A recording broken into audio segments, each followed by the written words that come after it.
ఇప్పుడు యుద్ధం విషయానికి వద్దాం. మనం ట్రంప్ ప్రపోజ్ చేసిన ఈ యొక్క సీజ్ ఫైర్ డీల్ ని బెంజమిన్ నెతన్యాహు గారు కంప్లీట్ గా యాక్సెప్ట్ చేశారు. ఇప్పుడే కాదు, ఇంతకు ముందుకు వచ్చిన డీల్స్ ని కూడా నెతన్యాహు గారు యాక్సెప్ట్ చేశారు ఈ యొక్క యుద్ధాన్ని ముగించడానికి, బందీలు విడిపింపబడడానికి.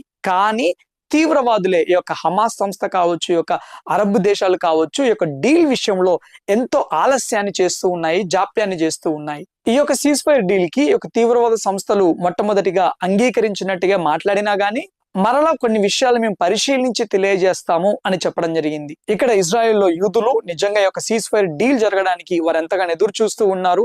ఆ యొక్క బందీలు విడిపింపబడడానికి ఎంతో వెయిట్ చేస్తూ ఉన్నారు. అక్టోబర్ 7వ తారీఖు అనగా రేపటితోటి యొక్క హమాస్ తీవ్రవాదులు జరిపిన యొక్క మారణకాండకు 2 సంవత్సరాలు కంప్లీట్ అవుతాయి. ఒకవైపు పర్ణశాలల పండుగ, మరొక వైపు ఈ యొక్క మారణ హోమానికి 2 ఏళ్లు పూర్తవుతాయి. సో ఇజ్రాయెల్ దేశంలో ఒక మిక్స్డ్ ఎమోషన్స్ ఉన్నాయి. దయచేసి బందీల కుటుంబాల నిమిత్తం కూడా మనం అందరం ప్రార్థన చేద్దాము. అంతేకాదు మరణించిన సైనికుల కుటుంబాల నిమిత్తం కూడా మనం అందరం ప్రార్థన చేద్దాం. ఆ డెడ్ బాడీస్ కోసం వారెంతగానో వెయిట్ చేస్తూ ఉన్నారు. సో నైజీరియాలో హింసింపబడుతున్న క్రైస్తవుల నిమిత్తము ఈ యొక్క పర్ణశాల పండుగను రానయ్యున్న 7 రోజులు ప్రపంచవ్యాప్తంగా ఉన్న యూదులు ప్రత్యేక ప్రార్థనలతో జరుపుకొని ఉంటూ ఉండగా వారి క్షేమం నిమిత్తం మనం అందరం ప్రార్థన చేద్దాం.